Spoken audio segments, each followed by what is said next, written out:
Voilà, et ben moi comme ça je fais une petite vidéo à Donc, vous côté. avez la réponse à la guerre. Voilà, voici sur le pétrole, c'est Valérie qui m'a donné le... Non mais c'était bien ton peu. Lis-le. Oui, oui, je vais la lire la question.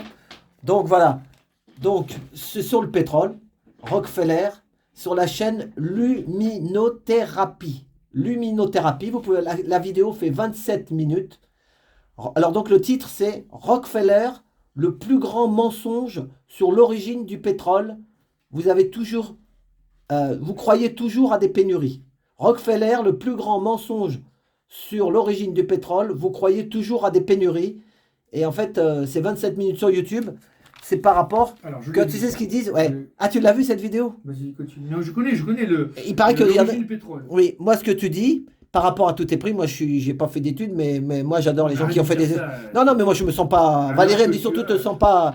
Moi je me sens pas en dessous, au-dessus. Voilà, On est tous pareils, chacun a ses qualités, ses défauts. Voilà. Donc, moi ce que je me dis, c'est qu'il y a des gens qui voyagent, par exemple, dans d'autres pays, avec des camionnettes, tu sais, des voyageurs, des nomades, et il y a des pays, ils deviennent fous parce qu'ils payent 10 centimes, 15 centimes le litre.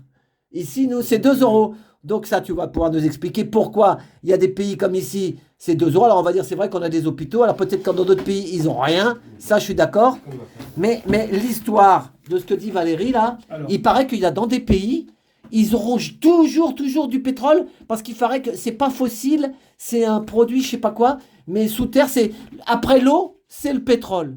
Dans certains pays, tu vois ce que je veux dire? Il paraît qu'il y en a à tour de bras. Est-ce que c'est vrai? C'est pas vrai? Alors, oui, on vient de dire que, le Venezuela a des réserves de pétrole qui sont supérieures à celles de l'Arabie Saoudite. Donc, si on se projette dans le futur, si on peut toujours produire du pétrole, le Venezuela va devenir, comme on dit, le roi du pétrole. Ils vont être très riches.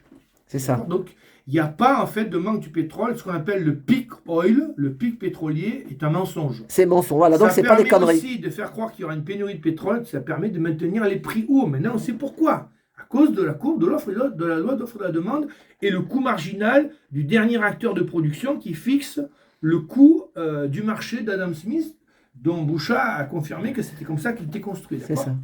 Parce qu'ils tiennent le monde, quoi. Donc, en fait, les Américains ont la main sur le pétrole à travers moult façons, en mettant des dictateurs en place dans les pays pétroliers, etc., en mettant la pression à ceux qui ne se mettent pas à genoux devant eux, comme l'Iran.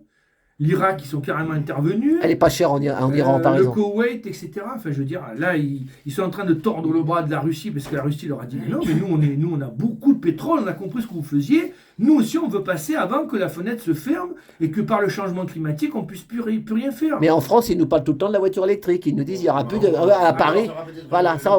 Oui, voilà. Logique, il va y avoir une remarque. En fait, cette courbe-là, ça s'applique un petit peu pour ce qu'il a dit, pour ce produit-là, hein, pour le pétrole et pour, je sais pas si on voit, pour le pétrole et pour le gaz que tu as dit. Mais ça s'applique pas pour tous les produits. Hein. Je répète, ça s'applique.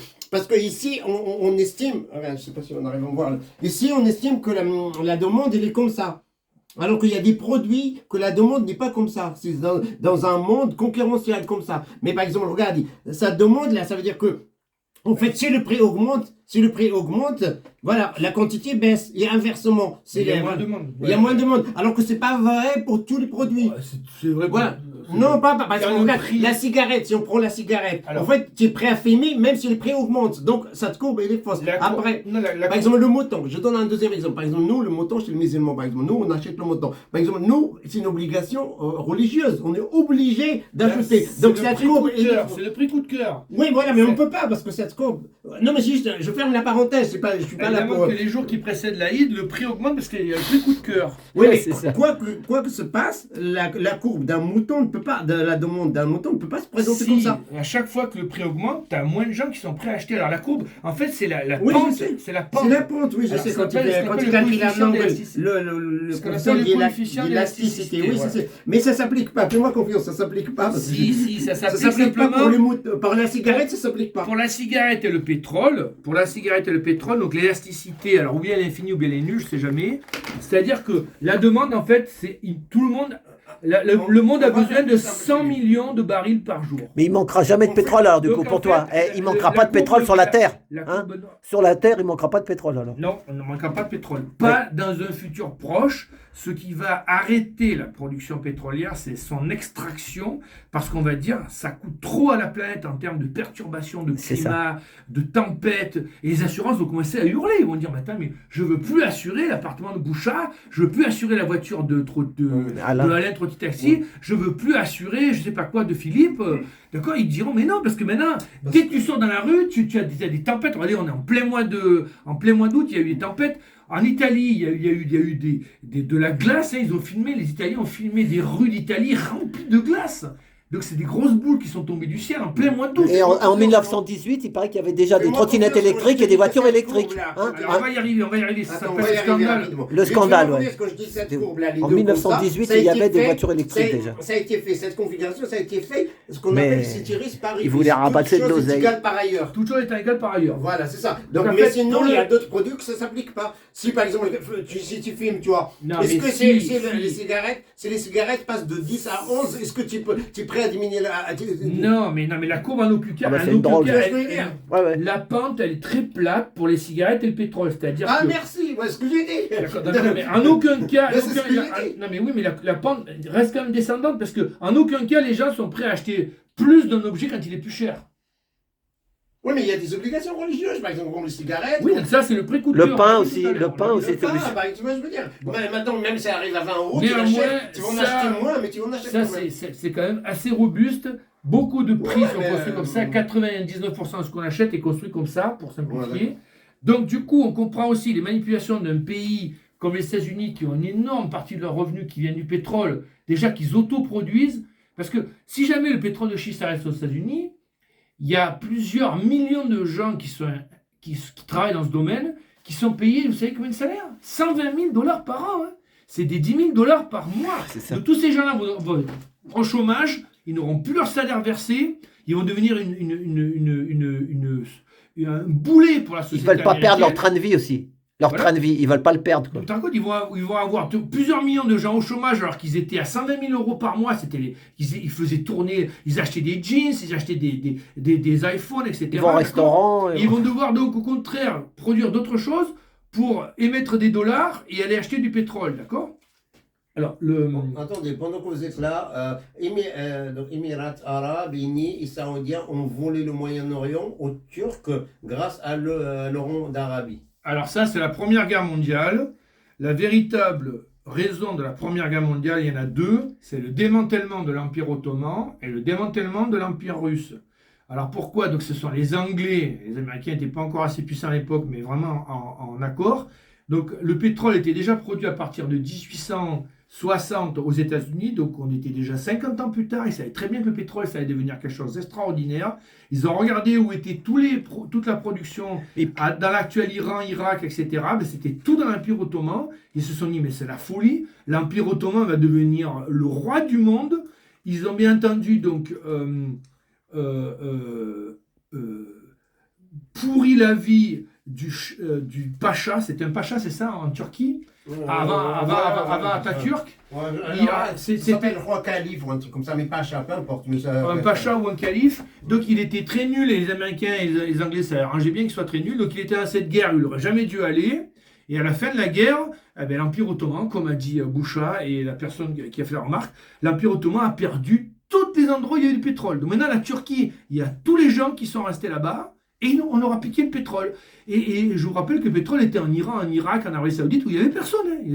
C'était des pays qui étaient vides, il n'y avait personne qui y vivait, c'était des déserts. Hein. Donc Laurence d'Arabie, qui était un espion, hein, bien entendu, hein, c'est pas du tout il n'aimait pas du tout les Arabes pour ça, il est allé en mission. Alors après, il se trouve qu'il était doué pour les langues, etc. Et pour Et- quel pays alors il travaillait? Pour les Américains, les Les Anglais? Britanniques. Ah ouais. Laurence d'Arabie était un espion britannique qui a dit donc, si vous nous aidez à combattre les Turcs qui vous oppriment, qui sont toujours le même discours que les Américains et les Anglais disent aux Afghans vis-à-vis des Russes, machin, etc. C'est-à-dire, vous êtes opprimés par un tel, et nous, les Américains et les Britanniques, on va vous libérer. Mais, sauf que personne se dit, mais quel intérêt les Américains ou les Britanniques, ils ont à libérer un tel ou un tel? Ils n'ont aucun intérêt. Hein, comme a dit De Gaulle, et répété par Kissinger, un pays n'a pas d'amis, un pays n'a que des intérêts. Donc si les Britanniques et les Américains ont dit aux Bédouins d'Arabie Saoudite, l'Irak, etc., la Syrie actuelle, l'Iran, de se révolter contre... Non, l'Iran ne faisait pas partie, l'Iran c'était la Perse, excusez-moi, de se rebeller contre les Ottomans et ces affreux Turcs qui les occupaient, c'était parce qu'en fait, ils voulaient récupérer le pétrole qui était sous le sol. Bien entendu, ils avaient fait des geological survey, des surveys en français, comment on dit, des sondages de géologiques, et ça savait très bien que c'était bourré de pétrole et de gaz. Hein. De toute façon, il n'y a qu'à se balader au Moyen-Orient. Pétrole, ça veut dire pétra, la pierre, et oil, l'huile. Donc le mot pétrole, c'est la pierre qui suinte l'huile. Il paraît qu'ils s'en servaient comme huile au départ. Puis après, c'est Rockefeller et tout ça qui se sont dit on va en faire du pétrole. Un peu, non? Oui. C'est Valérie qui m'a dit ça. Il y a eu le moteur diesel qui a été inventé. D'ailleurs, le début de la Seconde Guerre mondiale, ça correspond au début des moteurs diesel, etc. Donc, on a très bien su que les marines de guerre, etc., n'allaient plus tourner au charbon, mais comme par exemple le Titanic qui a coulé, mais allaient tourner avec des moteurs diesel.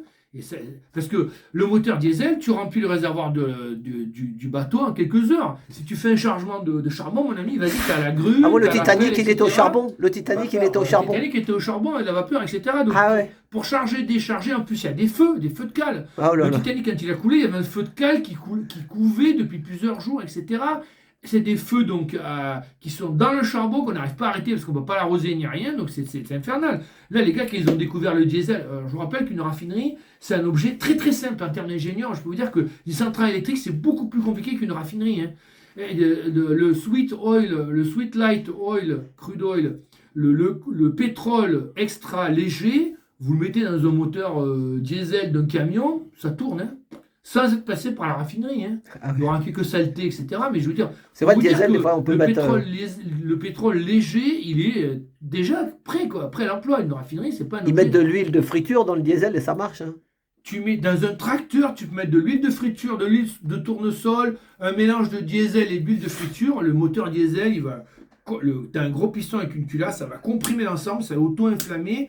Et le tracteur, il va bouger. C'est très important pour la suite de la discussion, ce que tu viens de dire. Hein. C'est-à-dire que plus les voitures sont bourrées d'électronique pour que le carburant il ait tel coefficient de viscosité, machin, avec des bougies, machin, moins on pourra utiliser des carburants que vous pourrez fabriquer localement et de façon synthétique ou à partir de biocarburants, d'accord? Ça répond à votre